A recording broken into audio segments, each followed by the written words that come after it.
So first ஒரு basic question, நம்ம எல்லாருக்குமே ஸ்பாஞ்ச் தெரியும்ல, ஜஸ்ட் யூசிங்ல இந்த ஸ்பாஞ்ச் எடுத்து தண்ணியில் டிப் பண்ணுறோம். என்ன பண்ணோம், தண்ணி அப்சர்வ் பண்ணிக்குமா, அடுத்து என்ன பண்ணலாம், அதே ஸ்பாஞ்சை ஸ்குவீஸ் பண்ணா தண்ணி ஃபுல்லாக வந்துருமா, நம்ம சின்ன வயசுல பண்ணிருப்போம். ஸோ இப்போ சொல்லுங்களேன், இந்த ஸ்பாஞ்ச் எதை அப்சர்வ் பண்ணுச்சு, வாட்டரியா? அதே வாட்டர் எங்க இருக்கு, அட்மாஸ்பியர்ல இருக்குல்ல, காத்துல இருக்குல்ல. அதே ஸ்பாஞ்ச் எடுத்து இப்போ காத்துல காமிச்சு அந்த வாட்டர் எப்படி அப்சர்வ் பண்ண முடியுமா, அப்சர்வ் பண்ணி தண்ணியை ஸ்குவீஸ் பண்ண முடியுமா, முடியாதுல்ல. ஸோ ஸ்பாஞ்சால லிக்விட் மீடியத்தில் இருக்கிற தண்ணியை தான் அப்சர்வ் பண்ண முடியும், ஏர்ல இருக்கிற வாட்டர் வேப்பரை அப்சர்வ் பண்ண முடியாது. அதோட கேரக்டர் அவ்வளவுதான். So what is the basic point, நம்ம அட்மாஸ்பியர்ல இருக்கிற ஸ்கைல இருக்கிற எல்லா வாட்டர் வேப்பரையும் அப்சர்வ் பண்றதுக்கு என்ன கிடையாது, ஒரு ஸ்பாஞ்ச் கிடையாது. ஸோ நத்திங் குட் ட்ராப் தி மாய்ஸ்சர் இன் தி ஏர். ஏர்ல இருக்கிற மாய்ஸ்சரை ட்ராப் பண்றதுக்கு எந்த ஸ்பாஞ்சும் கிடையாது. பட் இயற்கையா யோசிங்களேன், அதே அட்மாஸ்பியர் தான், அதே வாட்டர் வேப்பர் தான். இயற்கை என்ன பண்ணுது, அந்த வாட்டர் வேப்பரை அப்சர்வ் பண்ணி க்ளௌடா மாத்ததுல லிங்க் பண்ண முடியுதா, க்ளௌடா மாத்துது. அது என்ன பண்ணுது, தண்ணியா கொடுதுல. டஸ்ட்ல பார்த்தோம்ல, டஸ்ட்ல தண்ணி அப்சர்வ் பண்ணி தண்ணி கொடுத்துச்சுல. வாட்டர் வேப்பர் அப்சர்வ் பண்ணுது, வாட்டர் வேப்பர் அப்சர்வ் பண்ணிக்குது, அப்சர்வ் பண்ணி க்ளௌட்ல சேர்த்து வச்சு என்ன கொடுக்குது, மழை தருதுல. அப்ப இயற்கையால இது பண்ண முடிஞ்சதுன்னா நம்மளால ஏன் பண்ண முடியாது, அதுதானே சயின்ஸே இருக்கு. ஸோ இப்போ அந்த ஸ்பாஞ்சை கண்டுபிடிச்சிட்டாங்க, அதுக்கு பேர் என்ன, MOF, metal organic frame work. C இதுக்கு மீனிங் அப்புறம் பார்க்கலாம், பட் அச்சீவ்மெண்ட் புரியுதா? ஃபர்ஸ்ட் ஸ்பாஞ்ச் ஒரு வார்த்தை, ஒரு எக்ஸாம்பிள் சொல்றேன், ஓகேவா? ஸோ ஃபர்ஸ்ட் இந்த ஏர்ல இருக்கிற வாட்டர் வேப்பர் அப்சர்வ் பண்ற மாதிரி ஸ்பாஞ்சை உருவாக்கணும். பர்பஸ் புரிஞ்சுச்சா? டெசர்ட் வச்சுக்கலாம், பாலைவனம். காலையில ஃபுல்லா எப்படி இருக்கும், செம ஹாட்டா இருக்குமா, செம ஹாட் ட்ரையா இருக்கும். பட் நைட் ஆக என்ன ஆகும், கொஞ்சம் கூல் ஆகுமா, கூல் ஆகும் என்ன உருவாகும், அந்த வாட்டர் வேப்பர் கண்டென்ஸ் ஆகுமா. பட் ரொம்ப தனியா மாறாது, ஏன்னா நைட்லயுமே டெசர்ட்ல ரொம்ப கூலா இருக்காது, ஓரளவு தான் கூலா இருக்கும். பாயிண்ட் புரியுதா? சரி, டெசர்ட்ல மார்னிங் டைம்ல டே டைம்ல செம்ம ஹாட் செம்ம சன்பன் இருக்கும், நைட் டைம்ல அந்த கூலிங்ல கொஞ்சம் கொஞ்சமா வாட்டர் வேப்பர் உருவாயிட்டு இருக்கும். உருவான வாட்டர் வேப்பர் என்ன ஆகும், அடுத்த காலை வரும்போது அகைன் வாட்டர் வேப்பர் மேல போயிடும். ஸோ வாட்டரை கலெக்ட் பண்ண முடியாது. ஒருவேளை தண்ணியா கிடைச்சா என்ன பண்ணலாம், அதை வச்சுக்கிட்டு டெசர்ட்ல ஆரோஸ் பண்ணலாம், லிங்க் பண்ண முடியுதா? ஸோ இந்த வேலை யார் பண்றா, MOF பண்ணுது. இது புரிஞ்சா? டெசர்ட்ல தண்ணி இருக்காது, பட் நைட் டைம்ல மட்டும் கொஞ்சம் வாட்டர் வேப்பர் உருவாகுது. அப்ப அந்த வாட்டர் என்ன பண்ணலாம், ஹார்வெஸ்ட் பண்ணலாமா? அப்ப அதுக்கு என்ன தேவை, அந்த நைட் டைம்ல அங்க உருவாகிற வாட்டர் வேப்பர்ல, ஏர்ல உருவாகிற வாட்டர் வேப்பரை அப்சர்வ் பண்ற மாதிரி ஒரு ஸ்பாஞ்ச் இருந்துச்சுன்னா யூஸ்ஃபுல்லா இருக்கும்ல. அப்ப அந்த மாலிகுல கண்டுபிடிச்சிருக்காங்க, அதுக்கு பேரு MOF. சி நாம இன்னும் கான்செப்ட் குள்ளே போகல, அதை விட்டுருங்க. அச்சீவ்மெண்ட் புரியுதா? இப்போ ஒரு மாலிகுலால அட்மாஸ்பியர் இருக்கிற வாட்டர் வேப்பர் அப்சர்வ் பண்ணி கலெக்ட் பண்ணி தண்ணியை தர முடியுதுன்னா நாளைக்கு என்ன பண்ணலாம், அதே மாதிரி மாலிகுல அதே மாதிரி ஒரு ஸ்பாஞ்ச் ரெடி பண்ணி ஏர்ல இருக்கிற கார்பன் டை ஆக்சைடுல கார்பன் அதை மட்டும் அப்சர்வ் பண்ணி ஸ்டோர் பண்ணலாம்ல. இல்லைன்னா அதே மாதிரி மாலிகுல் எடுத்து தண்ணியில் இருக்கிற பொல்யூஷன் பண்ணலாம், அப்சர்வ் பண்ணலாம்ல. அப்ளிகேஷன் புரியுதா?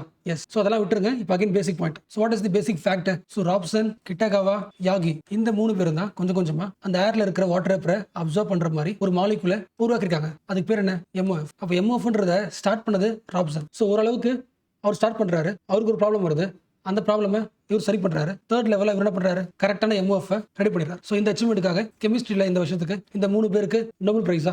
எஸ். ஸோ இப்போ ஐடியாக்கு வரலாம், அது பேர் என்ன, MOF. ஸோ சயின்டிஸ்டோட மெயின் எய்ம் என்ன, 2 ப்ராசஸ். அட்மாஸ்பியர்ல வாட்டர் வேப்பர் இருக்கு, அதை அப்சர்வ் பண்ணணும். அப்போ அப்சர்வ் பண்ண ஆகும், விரிவடையுமா, ஸ்பாஞ்ச் மாதிரி இல்ல லங்ஸ் மாதிரி. அப்போ நாம உருவாக்க போற ஒரு பொருள் எப்படி இருக்கணும், நல்லா அப்சர்வ் ஆகிற மாதிரி, நிறைய சர்ஃபேஸ் எடுத்துக்கிற மாதிரி ஒன்று உருவாக்கணுமா, ஃபிளெக்சிபிள் வச்சுக்கலாமா. அடுத்து அப்சர்வ் பண்ணியாச்சு, இதை ஹோல்டு பண்ணணும்ல, அப்போ எப்படி இருக்கணும், ஸ்ட்ராங்கா இருக்கணுமா, ரிஜிடா இருக்கணுமா, இதுதான் ப்ராப்ளம். ஓகேல. ஸோ சேலஞ்ச் புரிஞ்சா, நாம ஒரு மெட்டீரியல் உருவாக்கணும், அந்த மெட்டீரியல் எப்படி இருக்கணும், ஃபிளெக்சிபிளாகவும் இருக்கணும், ஸ்ட்ராங்காக இருக்கணும். கரெக்டா? அப்போ கண்டிப்பா 2 விஷயத்தை பிளெண்ட் பண்ணணும். ஸ்ட்ராங்கா இருக்கிறதுக்கு மெட்டல்ஸை பயன்படுத்தணும், சாஃப்டா இருக்கிறதுக்கு ஆர்கானிக் மாலிகுல்ஸ் பயன்படுத்தணும். ஃபார் எக்ஸாம்பிள் பிளான்ட் வச்சுக்கலாம், உயிர் உள்ள செல்ஸ் தானே பண்ணும், அப்சர்வ் பண்ணும். லாஜிக் புரியுதா? அப்போ நமக்கு ஆட்டமும் தேவை, செல்லும் தேவை. ஆட்டம் ஸ்ட்ராங்கா இருக்கும், மெட்டல்ஸ் இல்ல ஒட்டிட்டு செம ஸ்ட்ராங்கா இருக்கும், டென்சரா இருக்கும். செல்ஸ் எப்படி இருக்கும், கொஞ்சம் ஃபிளெக்சிபிளா இருக்கும், ஸ்பேஸ் இருக்கும், அப்சர்வ் பண்ண முடியும். அப்போ மெட்டலோட அயன்ஸையும் ஆர்கானிக் மாலிகுல்ஸையும் கம்பைன் பண்ணி ஒரு மாலிகுல் ப்ரொடியூஸ் பண்ணணும், ஒரு மெட்டீரியல் ப்ரொடியூஸ் பண்ணணும். அப்படி ப்ரொடியூஸ் பண்ணது தான் MOF, metal organic frame work. C meaning புரிஞ்சா? ஃப்ரேம் ஒர்க் மீனிங் புரிஞ்சா? நம்ம ஸ்கூல்ல படிச்சிருக்கோம்ல, எந்த பொருள் எடுத்தாலும் சரி, இந்த பெண்ணா இருக்கட்டும், எதுவாக இருந்தாலும் இருக்கட்டும், ஜூம் பண்ணா இருக்கும், அந்த பாண்டிங் இருக்குமா, பாண்டிங் எல்லாமே ஏதோ ஒரு பாண்டிங்ல அந்த ஷேப் உருவாக்கிருக்கு. கரெக்டா? அப்ப நாம் உருவாக்க வேண்டியது ஒரு ஃப்ரேம் ஒர்க், ஏதாவது ஒரு ஃப்ரேம் ஒர்க். அந்த ஃப்ரேம் ஒர்க்ல எப்படி இருக்கணும், ஃபிளெக்சிபிளாகவும் இருக்கணும், ஸ்ட்ராங்கா இருக்கணும். அந்த ஃப்ரேம் ஒர்க் உருவாக்குனது தான் இந்த 3 பேர். ஸ்டார்ட் பண்ணது ராப்சன். ஓகேவா? ஸோ மெட்டல்ஸையும் ஆர்கானிக்ஸையும் பயன்படுத்தி ஒரு 3D ஃப்ரேம் ஒர்க்கை உருவாக்கிருக்காங்க. ஸோ அகைன் சொல்லலாமா? ஸோ ஃபர்ஸ்ட் ஸ்டார்ட் பண்ணது யாரு, ராப்சனா. எந்த ஊர், ஆஸ்திரேலியா. ஸோ ஃபர்ஸ்ட் என்ன பண்றாரு, நிறைய விஷயத்தை அப்சர்வ் பண்றதுக்கு ஃபிளெக்சிபிளா இருக்கணுமா, அப்போ ஆர்கானிக் மாலிகுல்ஸ் எடுத்துக்கிறார். அதோட எண்ட்ல மெட்டல் அயான்ஸை ஃபிக்ஸ் பண்றாரு. எந்த metal ion, copper ions. So fix பண்ணி பார்க்கறாரு, ஒரு ஆர்கானிக் மாலிகுல், அப்புறம் ஒரு மெட்டல் அயான், அடுத்த ஆர்கானிக் மாலிகுல், மெட்டல் அயான், இப்படி நிறைய என்ன பண்றாரு, ஒரு 3D மாடல் உருவாக்குறாரு. ஸோ மெட்டலையும் ஆர்கானிக்கும் சேர்ந்து ஒரு ஃப்ரேம் ஒர்க்.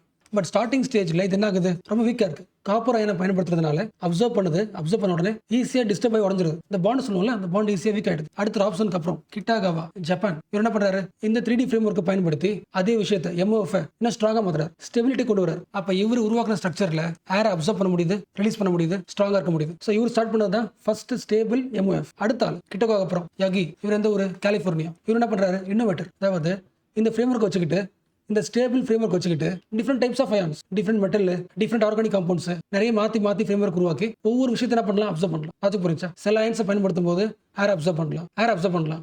அதுவே வேற மெட்டல், வேற ஆர்கானிக் காம்பவுண்ட்னா வேற ஒன்று அப்சர்வ் பண்ணலாம். அதான் ஃபர்ஸ்ட் பார்த்தோம்ல, இதோட மெயின் பர்பஸ் இதுக்கு டெசர்ட்ல இருக்க அட்மாஸ்பியரை அப்சர்வ் பண்றதுக்கு ஏற்ற மாதிரி ஒரு மெட்டீரியல், அதுக்கு ஒரு ஃப்ரேம் ஒர்க். ஸோ இந்த ஸ்டேபிள் ஃப்ரேம் ஒர்க் வச்சுக்கிட்டு நிறைய கஸ்டமைஸ் பண்ணி different metals, different organic linkers புரியுதா, இதர் மெட்டலா லிங்க் பண்றது யாரு, ஆர்கானிக்கா. அப்ப இதை எல்லாம் கஸ்டமைஸ் பண்ணி different types of stable MOF உருவாக்குறாரு. அப்ப என்ன ஆகுது, சில எம்ஓஎஃப் அட்மாஸ்பியர்ல வாட்டர் வேப்பரை அப்சர்வ் பண்ண முடியுது, தண்ணியை மாற்ற முடியுது. அண்ட் சில எம்ஓஎஃப் ஏர்ல இருக்கிற கார்பனை அப்சர்வ் பண்ணி ஸ்டோர் பண்ண முடியுது. சில எம்ஓஎஃப் ஹைட்ரோஜனை மட்டும் அப்சர்வ் பண்ணி எடுத்து வச்சுக்குது. ஹைட்ரோஜன் அப்சர்வ் பண்ணிட்டா ஃபியூல் யூஸ் பண்ணலாம். ஓகேல. ஸோ இதான நியூஸ். 3 பேர் trio wins the chemistry Nobel prize for the bridging the metals and organic. இந்த இமேஜ் பாருங்களேன், இமேஜ் தெரியுதா? ஸோ இது ஒரு டிவைஸ். ஸோ இதுக்குள்ள இருக்கிற எம்ஓஎஃப் மெட்டீரியல் நைட்டு அந்த டெசர்ட்ல இருக்கிற வாட்டர் அப்சர்வ் பண்ணி தனியாக கொடுக்கும். So what is main point, already இந்த எம்ஓஎஃப் நிறைய அப்ளிகேஷனுக்கு பயன்படுத்த ஆரம்பிச்சிட்டாங்க.